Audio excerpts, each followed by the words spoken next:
Awesome. Sweet. So we are recording now. Chris, thanks again for kind of making some time to come out tonight. I'm sure most people in this chat will be familiar with you if they've interacted at all with the tax finance channel, stuff like that, or they follow anything on Twitter. They should have seen your name at this point as it relates to reselling. But for the two people in here who might not be familiar with you, would you mind just giving a little bit of a background on who you are and kind of your experience both on the e-commerce side of things as well as the tax, bookkeeping, advising side of things as well, and especially how those two relate to one another. Yeah, I'm actually, I guess, one of the OGs in this space, I guess, at this point, because I actually started selling on online back in 2005. We're talking, what, almost 20 years ago, I guess 18, 19 years ago now is when I started selling back then. And I actually went full time on Amazon 2008 is when I started selling back then. And I was a seller from 2005 until 2020. And I exited my Amazon businesses. And during that whole time span, I had tons of ups and downs, just like any other person that's been in business for 15 years. I had a business that collapsed because of way too much debt. I've done arbitrage, wholesale, private label, drop shipping. Our biggest year, I did about 13 million in sales in our biggest year we had.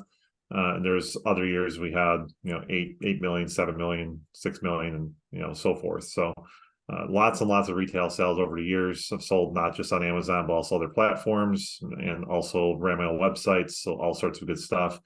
I've also used to run a community of my own, kind of like you guys are running here.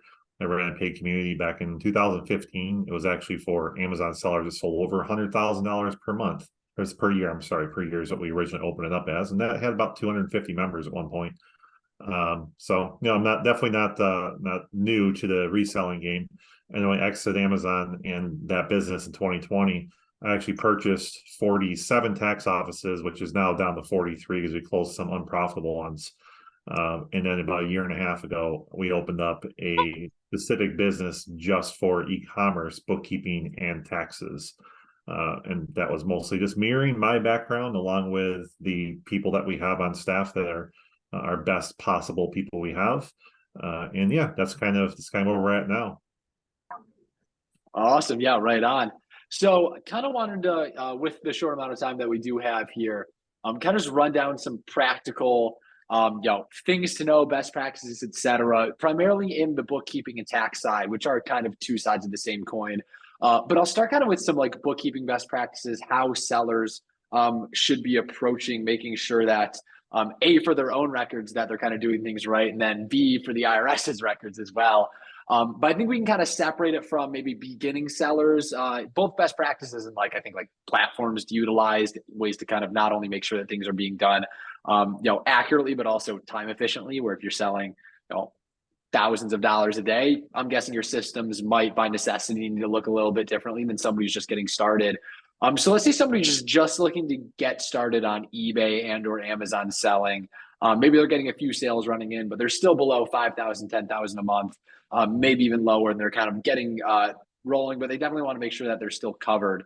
What is kind of your roadmap, toolkit, best practices for somebody who's either a beginner, maybe beginner to intermediate seller, in terms of making sure that they're able to efficiently track everything they need to be, but maybe without breaking the bank if a bigger seller might be needing a larger suite of software as a bookkeeper, et cetera? Yeah, and we actually have helped a lot of people that fit into this exact realm that really just kind of started out, and we help them on the tax side. Most of the time, we're not doing bookkeeping for those clients because they're just not necessarily large enough to really afford to be able to pay to have someone do their bookkeeping. So what we typically recommend in situations like that is you need two things. One of them needs something to be able to track your purchasing, which most people usually just use a spreadsheet for that. There's tools out there, obviously, that can track this as you get slightly larger. Like on Amazon, obviously, you can get a piece of software like Inventory Lab or Seller Board or something like that. With eBay, there's like a spreadsheet out there you can buy if you want to. There's also other things you can do with eBay too. But if you don't want to spend anything, then just start keeping track of all of your items you're purchasing and keep track of how much you're paying for them. So that's kind of step number one. Step number two is you want to track all of your expenses. And that's it. We've actually put a spreadsheet together, which I'm not sure if it's linked in in the actual Discord or not. But we do have an actual business tax worksheet that you can actually download for free. It's actually available on our websites, tallocavisors.com. Just right at the top underneath resources, you'll see business tax worksheet. And you can download that, and pretty much what that worksheet has, it literally has all the various categories that you can write off for inventory purchase for basically an e-commerce selling business.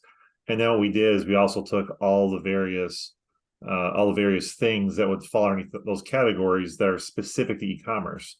And so effectively what you would do is at the end of every month, you would look at your credit cards, look at your bank statements, and then just effectively copy and paste everything in there and then categorize everything at the end of the month. And if you're doing that on a monthly basis, then when it comes to tax time, it'll make things significantly easier. And we had a lot of clients last year that's all they did was just those two things, and taxes were relatively simple for us to do.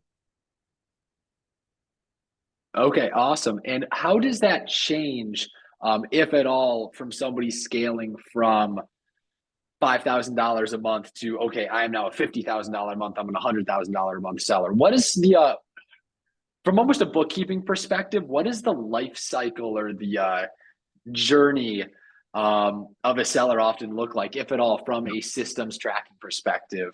I'm just kind of curious to hear your side of things. Yep. Usually what I just described is usually how most people start, is they're just using spreadsheets, and that's kind of level one. And honestly, that's not like a perfect bookkeeping solution. And it's not the perfect bookkeeping solution, but it's kind of okay enough. It's okay enough to kind of squeeze you by when you're at lower revenue levels. If you ever were to get audited, you at least have a trail where you can go back to your spreadsheet and then say, okay, well, on the spreadsheet, I know I spent it on this credit card. And then there's kind of like a trail you can go back to try and figure that stuff out. Then once you kind of graduate from that level, usually people are getting a software tool like I said, like Inventory Lab or Seller Board specifically for Amazon. On eBay, it's a little different because there aren't a ton of like great software tools out there, but there are a few that does track it. So usually it's just upgrading to some sort of software that really gives you information as far as your relative profitability on a product level is usually like step 2. And then step 3 would be moving into an actual legitimate bookkeeping solution, which is usually running with something like QuickBooks or Xero, and use that in conjunction with some sort of inventory management software. Because realistically, like Seller Board and Inventory Lab, they're not accounting tools, they're just inventory management software that has some sort of bookkeeping capabilities in it, but it's not true bookkeeping. So usually once you graduate to that point, it makes sense to move over to QuickBooks and Xero. Now, the challenge you run into is that when you're a reseller, you kind of have to think about, well, what are you going to use your time for most? And realistically, most of your time is best spent sourcing. Honestly, like as a seller, I was sold for 15 years. I know that my highest leverage activity in that business is sourcing. Mm-hmm. And you guys probably all know this too. Even if you have VAs sourcing for you, you're usually the best sourcer on the team. And you're also usually the person that's probably like, if VAs are sending you leads, you're likely the one making the decisions on what to buy. Until you start hiring very, very high level people to do this whole thing, which, takes a lot of trust and energy to do that. Whereas with bookkeeping, if you actually are trying to learn bookkeeping, it's a very it's like a low value task, because you're learning a task at some point you're likely going to outsource anyways, and you're not going to want to actually be dealing with it. So once you get to a point where you feel like you can afford paying someone, that's when it makes sense to do it, because it's so low leverage for someone in your area that you should be spending your time sourcing. Because the more time you spend sourcing, you'll make more than enough money to pay for someone to actually do your bookkeeping. So that's kind of usually the levels. You're pretty much usually spreadsheets first, and you graduate into some sort of kind of middle managed type software that really isn't bookkeeping. People think it is. And then you go to actual bookkeeping software and then actually hiring someone. That's usually what it boils down to. Okay, right on. Appreciate that overview. Something I think some people might be wondering, and so I would rather ask the question for them than make somebody ask this question, which is, it's December 5th. Yeah. I just started this reselling thing back in April. Nobody told me, I wasn't really paying attention, I was supposed to be tracking stuff. What can I do now? Just download that business tax worksheet, and then go back to your credit cards and bank statements and just refill it back in. That's really about it. And you're exactly in the situation that we heard a lot last year. Like Yeah. we heard this a lot. So if you are in that situation, it's not uncommon. It's very common that people do this. Even me as a seller, when I was much, much younger, I basically would just let stuff pile up. And then, my tax guy would like get pissed off at me and be like, you need to send your stuff in. I'm like, oh, got it ready. And, blah, blah. And the next thing I know, I'm filing an extension. And then he's hounding me in like August. And I'm trying to figure out what the heck happened a year and a half later. And it's silly. It's absolutely silly. Now that I think back at that, because it's so silly to try and run through that, and especially me knowing that it's not what you're supposed to do. Like I had accounting classes when I was in school, so I understand all this stuff, and it's like I was pretty stupid at doing that. And then finally got to the point where I'm like, you know what, I'm hiring people, I'm going to train them how to do it, and then I didn't run those problems anymore. But it happens all the time, and realistically, it's just a matter of like reconstructing what happened over the last year. Same thing can be true for like your mileage log. A lot of people forget that, especially if you're doing retail arbitrage, or if you're driving to, let's say, UPS store and dropping stuff off in your own vehicle, you can write that mileage off. It's 65.5 cents per mile that you drive. So it can add up very, very quickly. But if you haven't kept track of your mileage the entire year, then what we recommend doing is just going back through your receipts as you're kind of like figuring things out and saying, okay, well, I know I drove to this store. Go on Google, figure out what the mileage was for that, and then put it into a vehicle mileage log. And in part of that worksheet that I mentioned before, we have a tab on there for a vehicle mileage log. So you can keep track of that as well. And it's worth your time, because even if it's like 10 miles, I mean, that's like a $6.50 write-off, which in tax dollars, it could be $2 to $3 just for that amount of time. And when you add it up, it adds up very, very quickly, especially on RA. Awesome. And thank you. You segued perfectly right into the next question I had, which is, what are some things that Amazon or eBay or just resellers in general definitely should be writing off? Because I think a lot of people might not even know they can write off anything other than inventory. They didn't know they could write off mileage, keep a sell ramp, divine. So what are some things that, all right, just everybody needs to be writing these off? And maybe a better question, or a different question rather, because I still want to hear the first answer, is what are some things that even some somewhat in the know, maybe not super advanced sellers, but what are some things that you're often seeing like, hey, did you guys think to write this off even, or some more subtle potential write-offs that people should be aware of?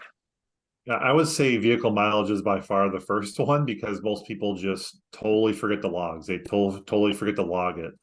And especially like starting people out, people starting out, they're thinking, oh, I'm just making a few drive here and there. So that's by far the one that tends to get missed the most.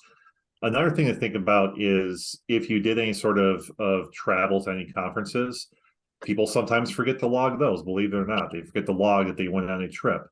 Another one would be is any meals you had on that specific trip can also be written off. If you took any sort of sourcing trips outside of your local area, you can also do any sort of meals you have on those sourcing trips that are out of town. One misconception a lot of people think is that if you're sourcing in town and you stop at a McDonald's, that you can write that off. You actually can't. You can't actually write that off, because it has to be, unless you had like another RA person that you happen to know and you both met at the McDonald's and you had a business meeting there, then you could do it. Or if it's like, or if you're partners with someone and you and your partner had a business meeting at that McDonald's, and yes, theoretically you could write it off. So that's kind of another one where if you're networking with a lot of other sellers in your area, and you both like do sourcing, and maybe you're kind of not hitting the same stores, or maybe you are, whatever. Just say, hey, you want to meet me at blank for lunch? And you both can write off your meals at that point, as long as you have some sort of log of it. So when we're talking about a log, usually it's as simple as like having a Google Doc saying, I met at Chili's with blank. We talked about blank, blank, and blank, and just jotting it in a notepad. And that way, if you ever happen to get audited, you would have documentation showing it was a legitimate business meeting at that point. So that's kind of another one that you could do. Then realistically is trying to think about anything that is within your business that you may have forgotten. Like one thing, if you are working out of your home, you can generally have a home office deduction. And that's something that your tax person will likely talk to you about when you're doing your taxes, is talking to you about like how much of your home you actually use for your business. One thing that a lot of people also ask me is, Well, what if I have a basement or a garage? Can I write those off? Unfortunately, not. It has to be like the actual square footage of your actual home. But it is something to kind of keep in mind that is another area that you do get a deduction on as well. Okay, awesome. And so I think another thing to know, and you kind of hit it on there too. I know you even dropped, and if people don't follow you on Twitter yet, they definitely should. I noticed that the other day you dropped a thread specifically saying you probably don't want to claim the home office deduction, or at least be very careful about doing so. Yep. Are there any other things that you see people trying to write off that they either can't or shouldn't? Are there any common themes in terms of the like, all right, I would avoid writing this off. Either you can't write it off, or at least I would have advised against it, even if you technically could. Just perhaps raising audit red flags, even if there's nothing specifically against writing it off.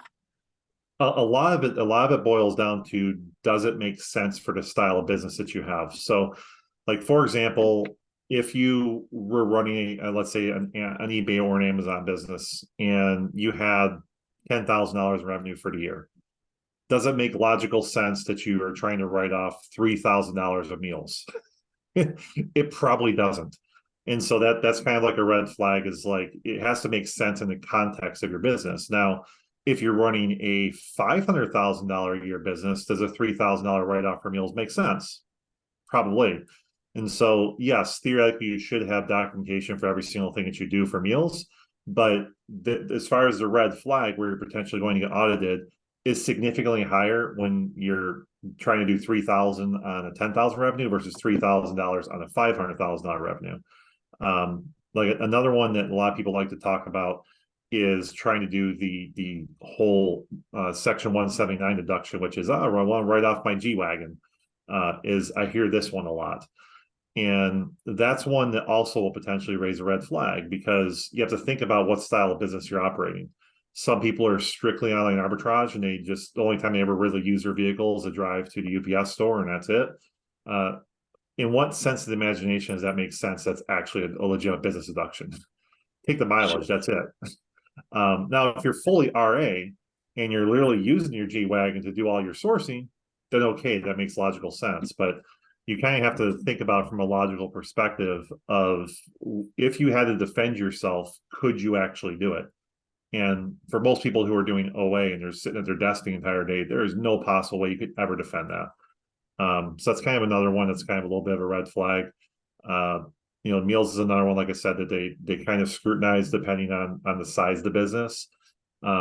Another one would be like the home office one where we talked about. It does raise the red flags potentially for audits, but it's one of those where, as long as you have the proper documentation for it, it's less of a problem.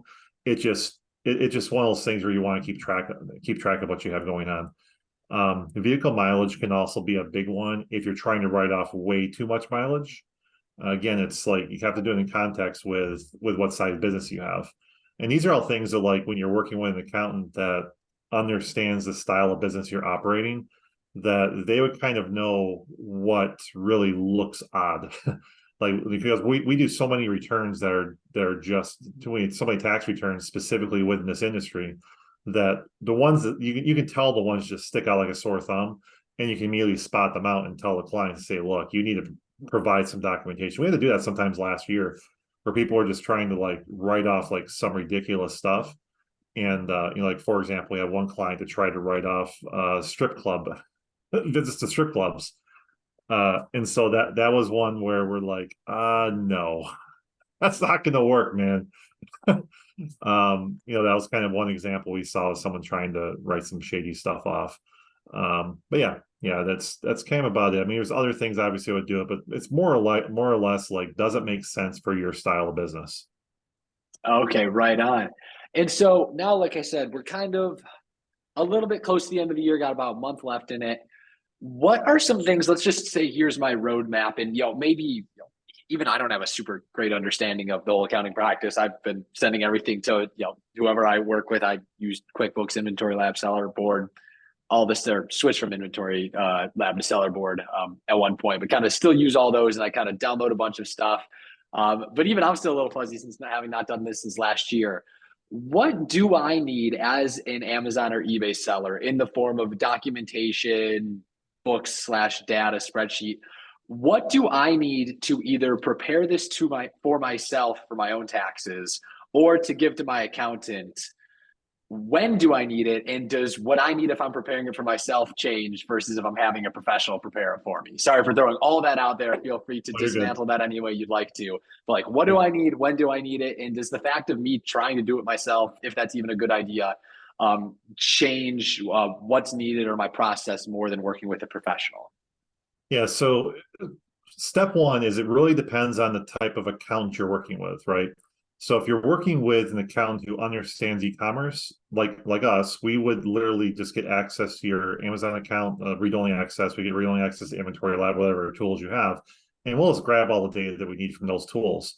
If you're not working with someone who is fully understanding e-commerce, they themselves likely won't even know what you need to pull. They will say, well, give us whatever reports you have, and then you'll have to grab the reports and send them off to them and then hope that they're right.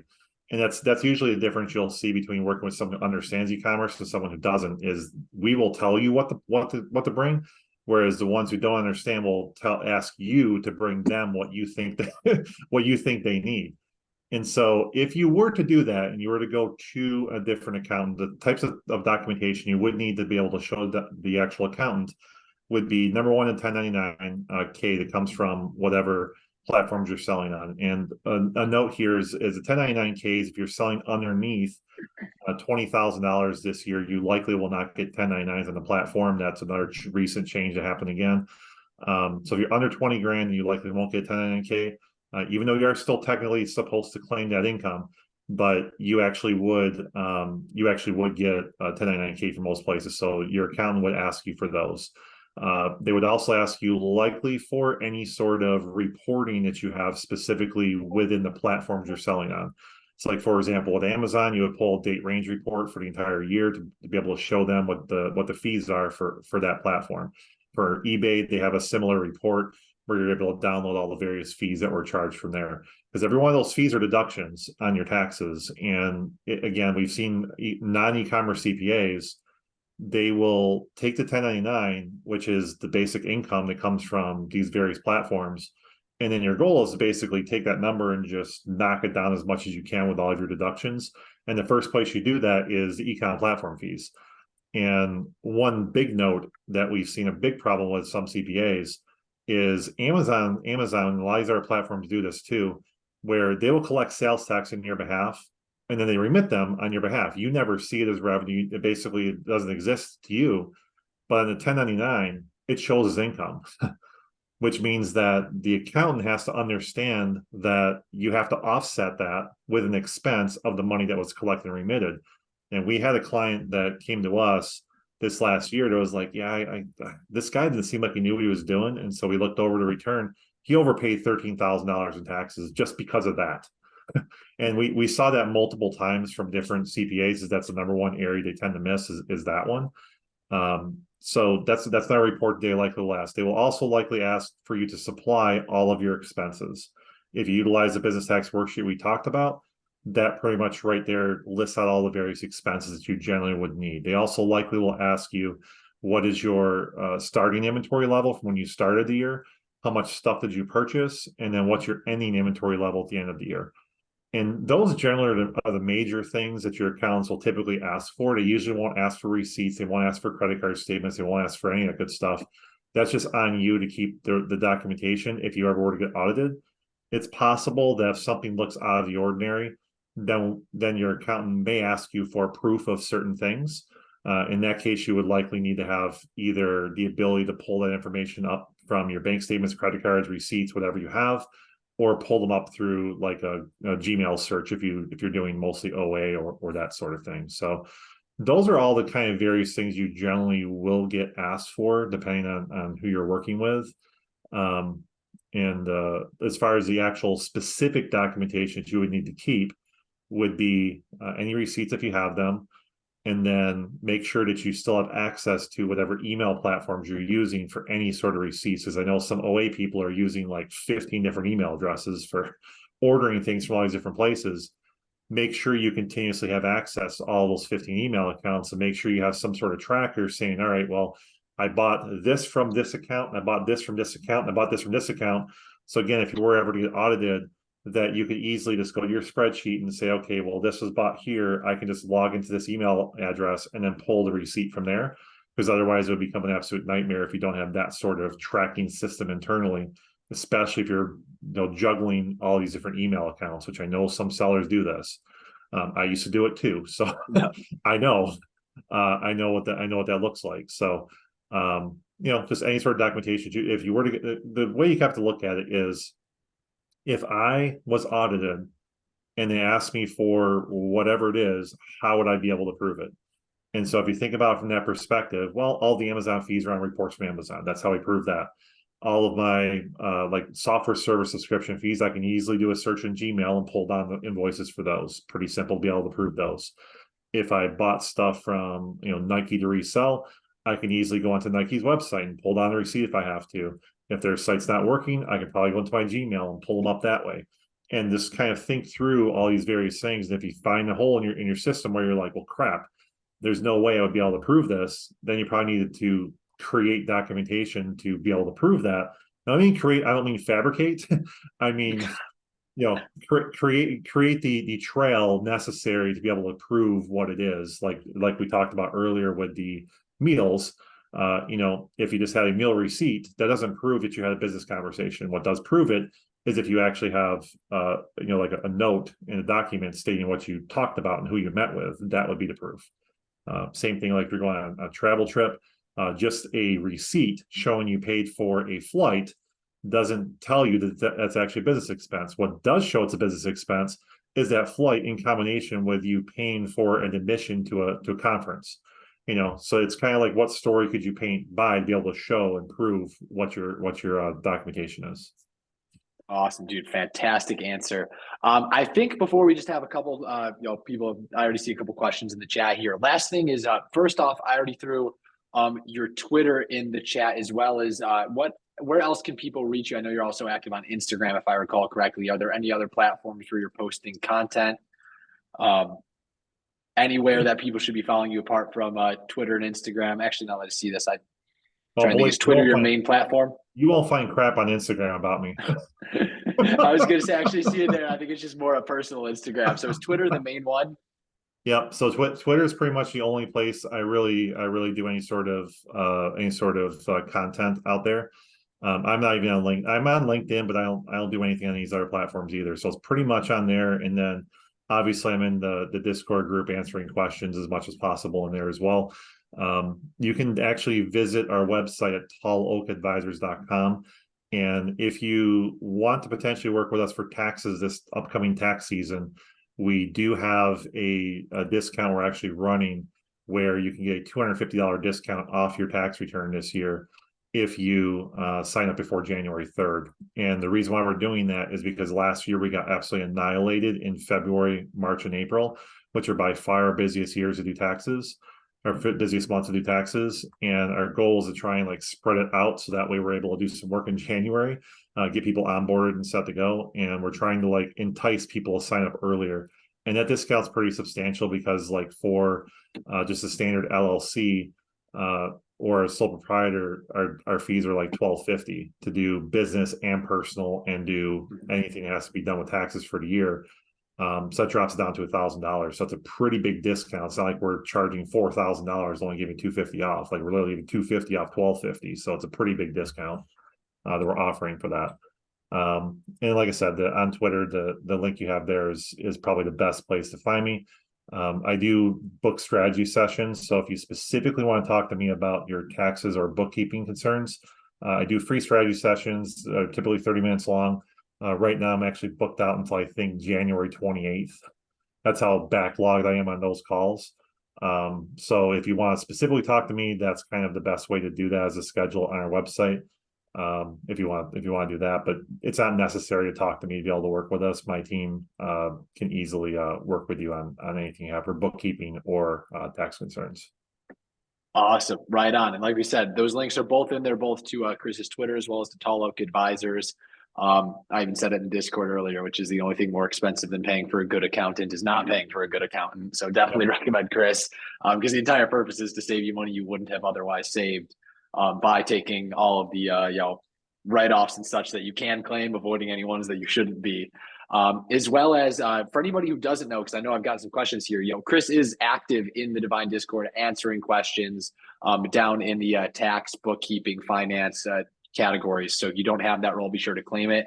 Obviously, he still runs a business servicing 43 locations, helping people, but still thankfully finds time to be helping members of our group throughout the day. Just be sure to tag him in those channels if you have questions. Wanted to get to a couple of questions here we have in the chat, but we still have a little bit of time left, and people can feel free to unmute. One was supposed to go right ahead. On there real quick. There's one thing I just remembered I forgot to discuss on the year-end type things, which is extremely important. So one of the things that I glossed over when I was talking about that is year-end inventory. And the reason why that's like super, super important is year-end inventory is it basically allows us to figure out what your cost of goods sold is for the year. So something we strongly recommend doing in December, and specifically as of the date of December 31st, is figuring out what your actual inventory calculation is for that date. It doesn't have to be done on that day, but you need to pull reports that are specific to that date and look all over the place of where inventory might be. You need to look at what's sitting in Amazon. If you have stuff sitting in Amazon, if you're using a prep center, you'll want to get an inventory report from the prep center to know what's sitting at the prep center as of December 31st. You'll also want to look at your death pile, because everyone has a death pile somewhere. Come up with some sort of calculation how much inventory you think is in your death pile. If there's stuff in transit that you paid for, you'll want to calculate that stuff as well and come up with all of those calculations, so that way when you're talking with your accountant, you can make sure that you have the proper number there. Because based on what sort of inventory method you're using, whether it's accrual or cash, you'll definitely want that number. Especially if you're in accrual method, you absolutely will need that number. But for cash method, it's useful as well. But that year-end inventory is a big one. I would strongly recommend making sure you do. So sorry, go ahead and go with the rest of the question. Great point there. Important one that I forgot about. Somebody might have had that question too, so great point.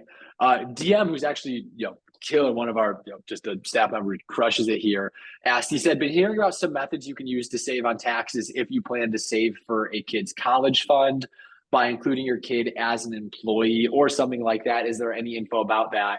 And to the best of my knowledge, that includes not just like a 529, but there's actually a bunch of ways that you can save money on your own taxes, as well as help prepare for kids' savings, college, even IRA, if I recall correctly. Do you mind kind of speaking on maybe the tax advantages and best practices in employing some of your children and what the options there are? Yep. So you can employ a child, and I believe the number this year, I think it's 13,850. I believe that's the actual number. I don't actually do the tax returns. My team does them, so they know the exact numbers better than I do. But I believe it's 13. It used to be 12,000. I believe it's now 13,850 is what they increased it to this year. And you can pay basically your kids up to that number.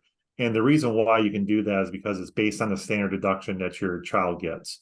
So the way this works is you hire them as an employee, you pay them a W-2 just like you would anyone else. And because it's underneath the standard deduction, they have to pay $0 in taxes if you go that route. And that becomes a deduction on your behalf. Now, keep in mind, this is another area that when we talked about like potential red flags, there's another area that tends to get abused by a lot of people. So again, like if you're only making $20,000 in revenue and you're trying to write off $13,000 of child expenses, like the likelihood of that actually flying is pretty low. But if you're $1 million in revenue and you're trying to write off that much, then it potentially makes sense. Now, the way that has to work is theoretically they should be actually working in the business. So you have to think about this logically again. Like if you have a 2-year-old, does it make any logical sense that you would be paying a 2-year-old $12,000 to work for your OA business? Probably not.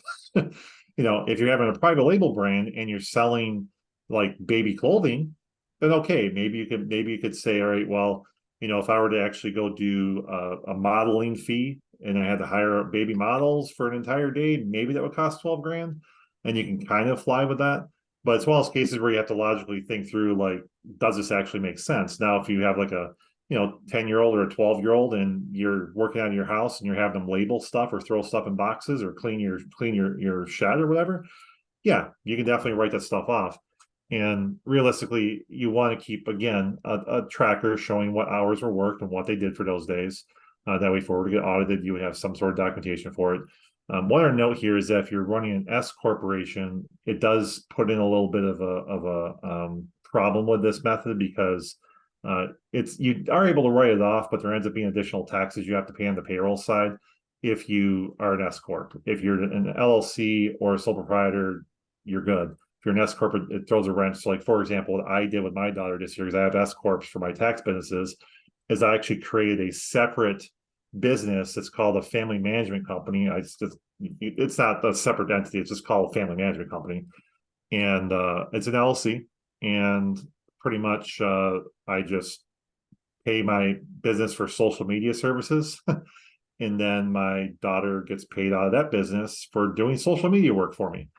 And that's how I do that. So I can make sure that she gets the money, and then we do that. And then it's always good to just think about it and say, all right, well, she can throw like $6,000 into a Roth IRA for herself, and then you take the other, $7,000, whatever it is you decide to write off, and throw it into, maybe an account for them to use for college, or use it to buy them their own clothes. However you kind of want to piece that together. But theoretically, this is their money, so it should be used on them. Don't like throw it over there and be like, oh, cool, it's $13,000 tax free and toss it into your own account. That's not what that's designed for. So keep in mind on that.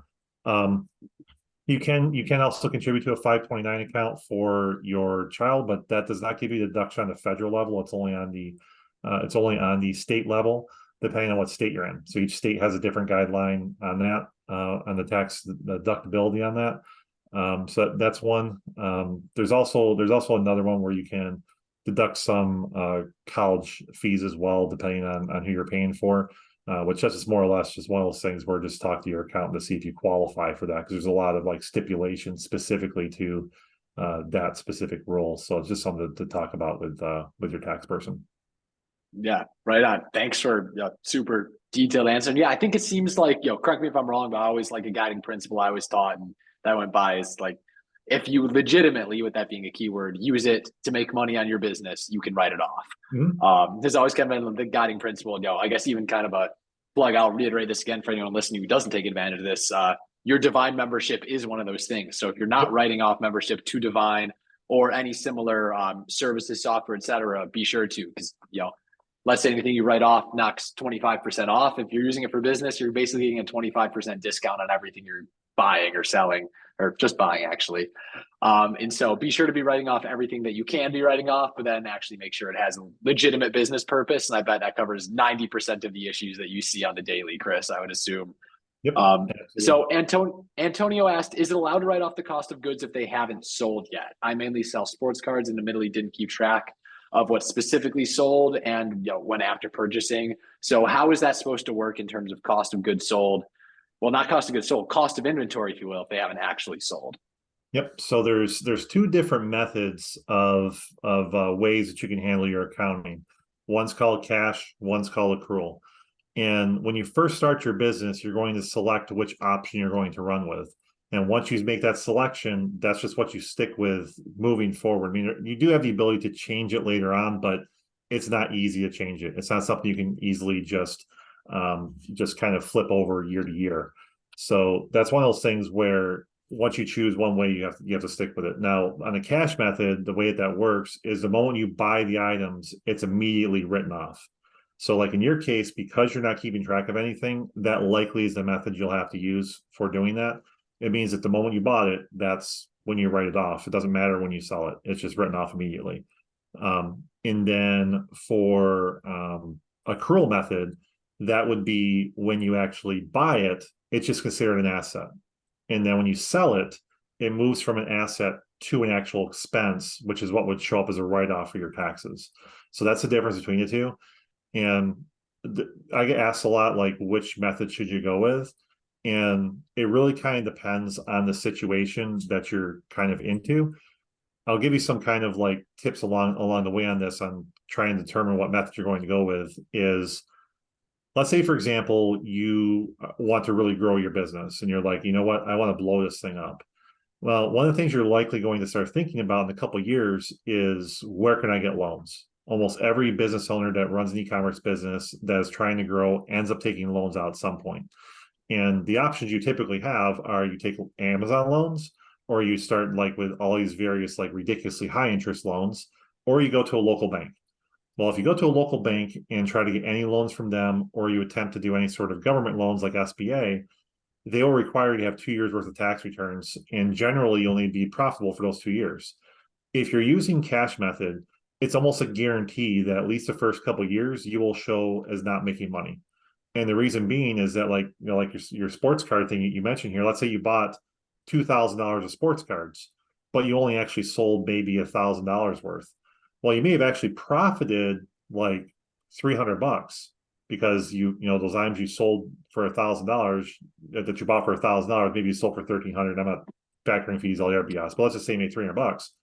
Well, your return will actually show that you lost $700. And so that because the fact is writing off all of your inventory you purchase. Whereas if you did it with accrual method, it's going to show you made $300. And obviously, as you kind of stack this up, like when you're talking about $100,000 in sales, it makes a big difference. And so if you're looking at it from a loan perspective, there's absolutely no way that you'll get approved for a loan if you're taking cash message your first couple of years.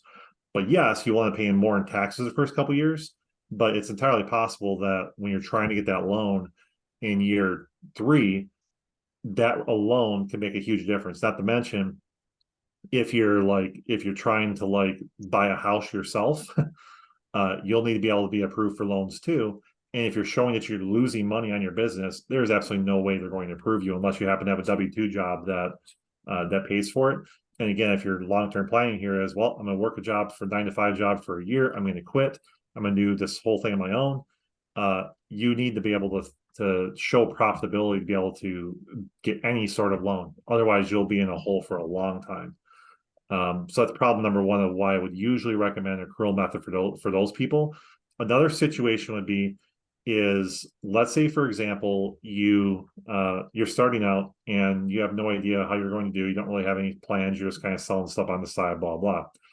Well, most sellers go out of business within 2 to 3 years. I know you guys don't want to hear this, but it's true. A majority of them go out of business in 2 or 3 years. That's the average.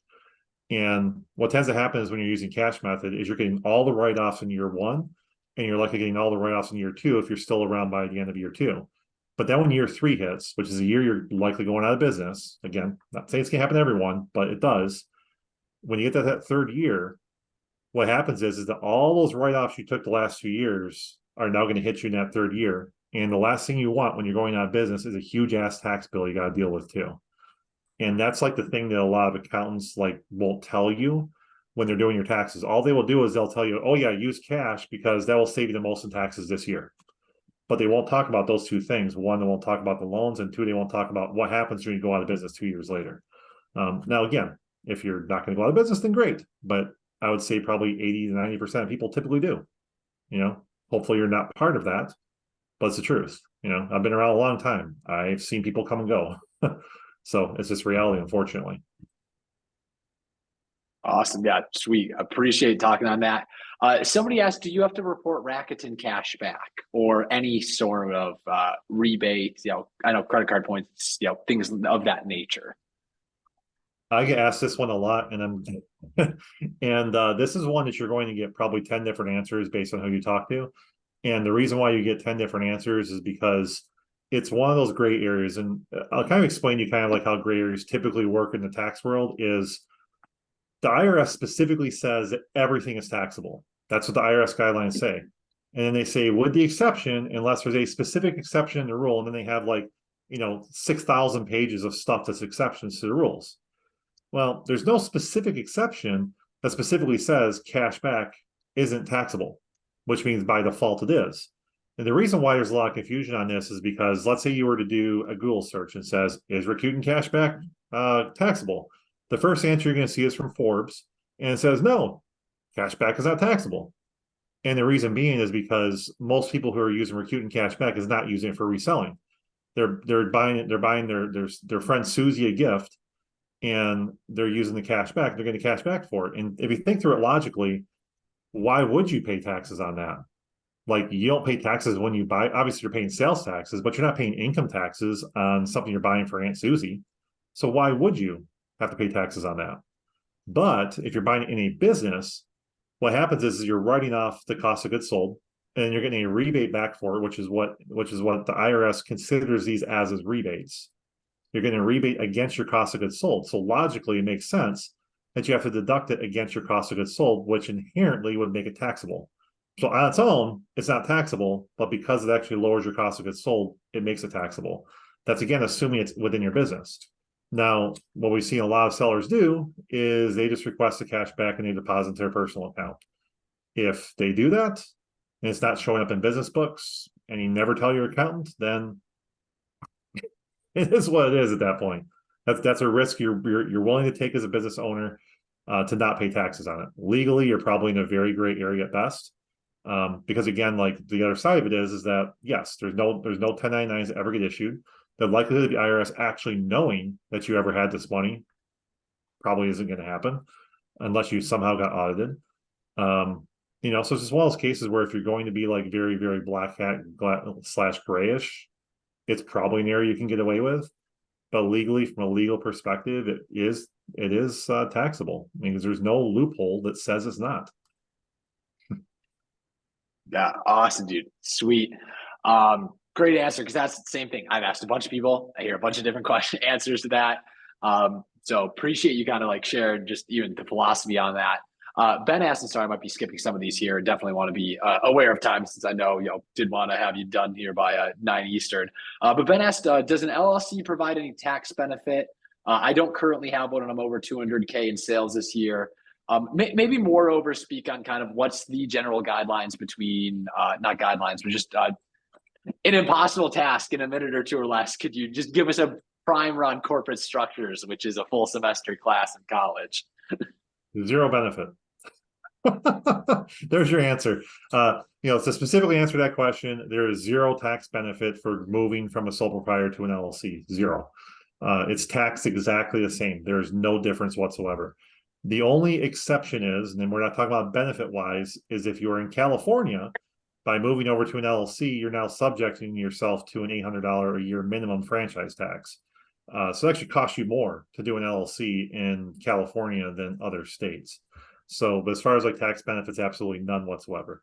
Now, when you move over to an S Corp, which basically what that means is you're basically an LLC, you can designate yourself as an S Corp. And there is ways to save money on taxes. And realistically, the point in time where you want to think about doing that is when you're about $40,000 to $50,000 in profitability. And I could go through a whole 20-minute spiel on that, but pretty much talk to your accountant once you're at around $40,000 to $50,000 revenue and ask them if an S Corp is right for you. By all means, if you're just starting out and you're just figuring out, should I go to an S Corp, should I go an LLC? Never go for an S Corp right away, ever. I've heard accountants, and we actually had a person a week and a half ago I talked to where they use 1-800-accountant. And their accountant said, oh yeah, immediately set up for an S Corp. And then when I was talking to him, we were like working through it, and it actually cost him about $700 more that year between fees and things like that versus the amount of taxes he saved. So it actually cost him $700 more because he was an S Corp versus if you would have just not been an S Corp. So only if you're about 40, 50 grand in profit for the year is when it logistically makes sense. Okay, awesome. Yeah, appreciate kind of that overview. Let me see if we I don't want to bring too much here if there's going to be any. This one should hopefully be an easier one, which is, you can write off mileage, but can you talk about things like maintenance and repairs on cars? I actually don't know the answer to this one either. I know he said, can you write off mileage and gas both? From my understanding, you can only write off the mileage, correct? But how does it work with maintenance and repairs? So the mileage number that you're getting, the reason why it's so large, which is 65.5 cents per mile, why it's so large is because it's supposed to account for maintenance, repairs, wear and tear, and gas. That's what it's designed to do.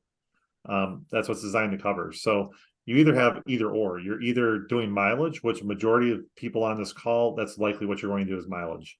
If you're doing, if you're not doing mileage, then you would write off everything, which you would write off your maintenance, repairs, you would write off your gas, and you would also write off a portion of your vehicle, which keep in mind that if you do write off a portion of your vehicle, it's called depreciation. And when you sell your vehicle, it just gets recaptured. So it's like a phantom write-off because it's write-off when you first get it, but then you end up losing it when you sell your vehicle. So a lot of people don't talk about that. Like you'll see a TikTok video and be like, oh yeah, I bought my G-Wagon and I wrote off $100,000 this year.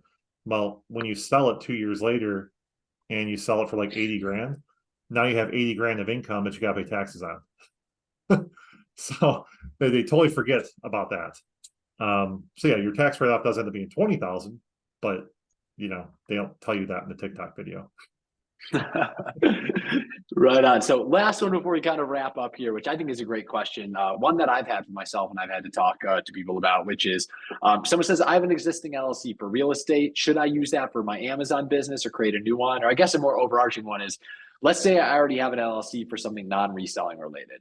Mm-hmm. Does it make sense to create a new one for reselling? Should I combine them, or do I even need to bother creating an LLC for reselling?